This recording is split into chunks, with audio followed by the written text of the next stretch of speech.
독감 예방접종 시즌입니다. 올해 정부는 생후 6개월부터 12세 이하 어린이들까지 무료 접종을 확대했는데요.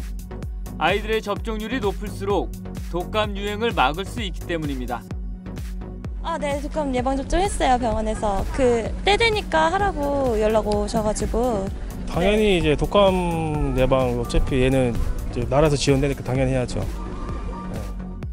그런데 독감 예방접종이 특히나 어르신들의 사망률을 낮춰준다는 사실을 알고 계신가요?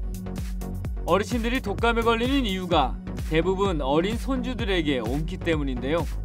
결국 우리 아이의 독감 예방접종이 할머니, 할아버지의 목숨을 구할 수 있다고 합니다. 어떤 내용인지 서울대병원 감염내과 최은하 교수님의 설명을 들어보겠습니다. 인플루엔자가 중요한 이유가요. 나이 드신 분들은 다 병 갖고 있잖아요. 고혈압, 심장, 폐질환. 그분들은 인플루엔자 걸렸을 때 기저질환이 악화돼서 사망해요. 인플루엔자 유행할 때 어르신들 사망률이 그때 딱 늘거든요. 그래서 중요한 거예요. 사망률이 늘기 때문에.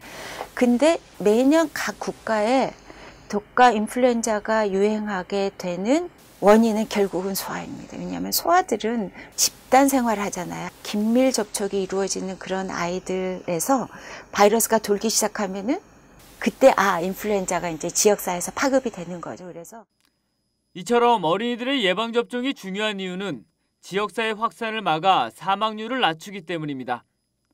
한 연구에 따르면 한국에서는 매년 평균 2,900명가량이 독감 때문에 숨지는데 주된 매개체는 어린이였습니다.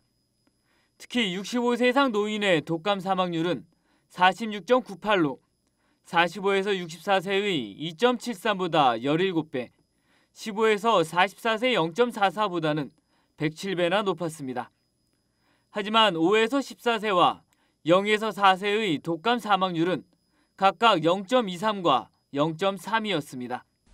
인플루엔자 자체가 사망률이 높다고 할 수는 없지만 노인분들의 경우 기존의 심장질환이라든지 폐질환, 당뇨병 등을 가지고 계신 경우가 많기 때문에 기저질환이 악화되면서 사망률이 올라간다고 할 수 있고요. 국가에서 12세 미만 어린이들 대상으로 무료 접종 사업을 하고 있기 때문에 온 가족이 함께 예방접종을 해주시면 우리 아이뿐만 아니라 어르신들 건강관리에도 큰 도움이 된다고 할 수 있겠습니다.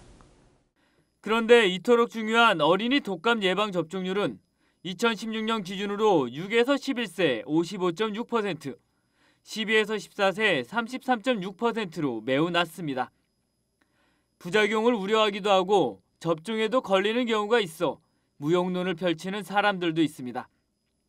하지만 이는 잘못된 생각이며 우리 아이뿐 아니라 지역사회의 안전을 위해서는 예방접종을 반드시 맞는 것이 좋습니다. 저희가 아예 예방접종을 안 맞추게 됐던 가장 큰 이유는 어렸을 때 예방접종을 맞고 나서 부작용으로 인해서 저희가 수술했던 경우가 있었어요. 그런 경험으로 인해서 예방접종에 대한 좀 불신이 좀 생겼다고 할 수 있고요. 또 다른 한 가지 이유는 충분히 아이가 독감이라든지 감기를 본인이 이겨낼 수 있겠다고 생각해서 안 맞추게 됐었습니다. 그렇다면 독감 예방 백신은 어떻게 맞아야 할까요?